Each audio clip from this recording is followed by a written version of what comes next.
Hi, hi, welcome to my side of the mountain, chapter 2. Okay, I get started on this adventure. I left New York in May. I had a penknife, a ball of cord, an axe, and $40, which I had saved from selling magazine subscriptions. I also had some flint and steel, which I had bought at a Chinese store in the city. The man in the store had showed me how to use it. He had also given me a little purse to put it in, the same tinder to catch the sparks. He had told me that if I ran out of tinder, I should burn cloth and use the charred ashes. I thanked him and said, "This is the kind of thing I am not going to forget."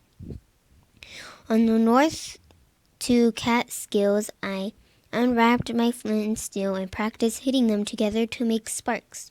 On the wrapping paper, I made these notes.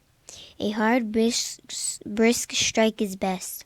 Remember to hold the steel in the left hand and the flint in the right, and hit the steel with the flint. The trouble is the sparks go every which way. And that was the trouble. I did not get a fire going that night, and as I mentioned, this was a scary experiment. I can't pronounce that word.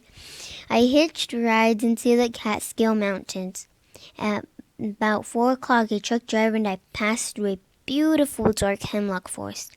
I said to him, "This is as far as I am going." He looked all around and said, "You live here?" "No," I said, "but I'm running away from home. And this is the kind of forest I've always dreamed I would run to. I think I'll camp here tonight." I hopped out of the cab. "Hey, boy," the driver shouted. "Are you serious?" "Sure," I said. "Well, now you ain't that stubborn. You know, when I was your age, I did the same thing. Only thing was I was a farm boy and ran to the city. And you're a city boy running to the woods. I was scared of the city. Do you think you'll be scared of the woods?" "Heck no," I shouted loudly, as I marched into the cool, shadowy woods. I heard the driver call to me, "I'll be back in the morning if you want a ride home." He laughed. Everybody laughed at me, even Dad. I told Dad that I'm going to run away to great-grandfather Gribbly's land. He had roared with laughter and told me about the time he had run away from home. He got on a boat headed for Singapore, but when the whistle blew for depart, he was down the gangplank and home in bed before anyone knew he was gone. When he told me, "Sure, go try it. Every boy should try it," I must have walked a mile into the woods until I found a stream. It was a clear, athletic stream that rushed and ran and jumped and splashed. Ferns grew along its bank and its rock were up-polished with moss. I sat down, smelled the piney air, and took out my penknife. I cut off a green twig and began to whittle. I have always been good at whittling. I carved a ship once that my teacher exhibited for parents' night at school. First, I whittled an angle on one end of the twig. Then I cut a smaller twig and sharpened it to a point. I whittled an angle on the other twig and bounded the two angles face to face with a strip of green bark. It was supposed to be a fish hook.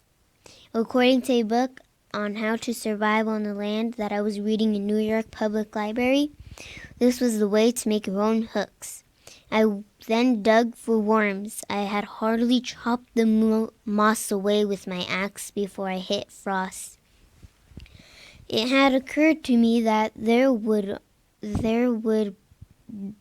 be frost in the ground in May, but then I had not been on a mountain before. This did worry me because I was depending on fish to keep me alive until I got to my great-grandfather's mountain, where I was going to make traps and catch game. I looked into the stream to see what else I could eat, and as I did, my hands knocked a rotten log apart. I remembered about old logs and all the sleeping stages of insects that are in it. I chopped away until I found a cold white grub. I swiftly tied a string in my hook, put the grub on, and walked up the stream looking for a good place to fish. All the manuals I had read were very empathetic about where fish lived, and so I had memorized this. In streams, fish usually congregate in pools and deep, calm water. The heads of riffles, small rapids, and the tail of pool. Eddies below rocks or logs, deep undercut banks, in the shade of overhanging bushes, all are very likely places to fish. Eddie, if your name is Eddie and you're hearing this, that was for you. This stream did not seem to have any calm water, and I must have walked 1,000 miles before I found a pool by a deep undercut bank in the shade of an overhanging bush. Actually, it wasn't that far. It just seemed this way because as I went looking and finding nothing, I was sure I was going to starve to death. I squatted on this bank and dropped in my line.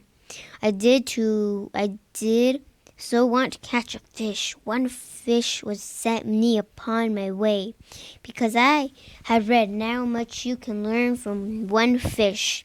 By examining the contents of its stomach, you can find what the other fish are eating, or you can use the internal organs as bait.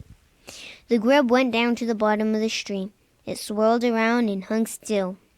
Suddenly, the string came to life and rode back and forth and around in a circle. I pulled with a powerful jerk. The hook came apart, and whatever I had went circling back to its bed. That almost made me cry. My bait was gone, my hook was broken, and I was getting cold, frightened, and mad. I whittled another hook, but this time I cheated and used string to wind it together instead of bark. I walked back to the log and luckily found another grub. I hurried to the pool and I flipped a trout of the water. Before I knew it, I had a bite. A fish flopped and I threw my whole body over. I could not bear to think of it flopping itself back into the stream. I cleaned it like I had seen a man at the fish market do. Examined its stomach and found it empty. This horrified me. What I didn't know was that an empty stomach means the fish are hungry and will eat about anything. However, I thought at the time that I was a goner. Sadly, I put some of the internal organs on my hook, and before I could get my line to the bottom, I had another bite. I lose that one, but got the next one. I stopped when I had five nice little trout and looked around for a place to build a camp and make a fire. It wasn't hard to find a pretty spot along the stream. I selected a place beside a mossy rock in a circle of hemlocks. I decided to make a bed before I cooked. I cut off some blocks for a mattress. Then I leaned some dead limbs against the boulder, covered them with hemlock leaves. This made a kind of a tent. I crawled in, lay down, and felt alone and secret and very excited. But the rest of this story. I was on the northeast side of the mountain and grew dark and cold early. Seeing the shadows slide down on me, I frequently ran around gathering firewood. This is about the only thing I did right from the moment until dawn, because I remember the driest wood in the forest is the dead limbs that were still on the trees. And I gathered an enormous pile of them. That the pile must still be there, for I never got a fire going. I got sparks, sparks, sparks. I even hit the tinder with the sparks, but the tinder burned all right. But that was as far as I got. I blew on it, I breathed on it, I cupped it in my hands, but no sooner did I add twigs than the whole thing went black. Then it got too dark to see. I clicked steel and flint together even though I couldn't see the tinder. Finally, I gave up and crawled into my hemlock tent, hungry, cold, and miserable. I can talk about the first night now, although it is still embarrassing to me because I was so stupid and scared that I hate to admit it. I had made my hemlock bed right in the stream valley where the wind drained down from the cold mountain top. It might have been all right if I had made it on the other side of the boulder, but I didn't. I was right on the main highway of the cold winds as they tore down upon the valley below. I didn't have enough hemlock boughs under me, and before I had my head down, my stomach was cold and damp. I took some boughs off the roof and stuffed them under me, and then my shoulders were cold. I curled up in a ball and was almost asleep when a whip-poor-will called. If you ever have been within 40 feet of a whip-poor-will, you will understand why I couldn't even shut my eyes. They are deafening tongue twisters. Well, anyway, the whole night went like that. I don't think I kept 15 minutes. I was just so scared and tired that my throat was dry. I wanted a drink but didn't care to go near the stream for fear of making a misstep, falling in, and getting wet. So I sat tight and shivered and shook, and now I am able to say I cried a little teeny bit. Fortunately, the sun was wonderful, glorious habit of rising every morning. When the sky lightened, when the birds awoke, I knew I would never see anything so splendid as the round red sun coming up over the earth. I was immediately cheered and set out directly for the highway. Somehow I thought if I was a little near the road, everything would be all right. I climbed a hill, stopped. There was a house warm and cozy, with smoke coming out of the chimney and lights in the windows, and only 100 feet from my torture camp. Without considering my pride, I ran down the hill and banged on the door. A nice old man answered. I told him everything in one long sentence, and then said, can I cook my fish here, because I haven't eaten in years? He chuckled, stroked his whiskery face, and took the fish. He had them cooking in a pan before I knew what his name was.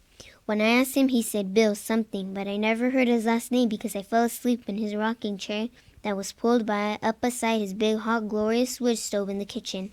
I ate the fish some hours later, also some bread, jelly, oatmeal, and cream. Then he said to me, Sam Gribley, if you're going to run off, live in the woods, you better learn how to make a fire. Come with me. We spent the afternoon practicing. I penciled those notes on the back of a scrap of paper so I won't forget. When the tinder glows, keep blowing and add fine dry needles one by one, and keep blowing steadily, lightly, and evenly. Add 1-inch dry twigs to the needles, then give her a good big handful of small dry stuff. Keep blowing. Okay, so that's the end of chapter 2 of the book called My Side of the Mountain. See you guys next time.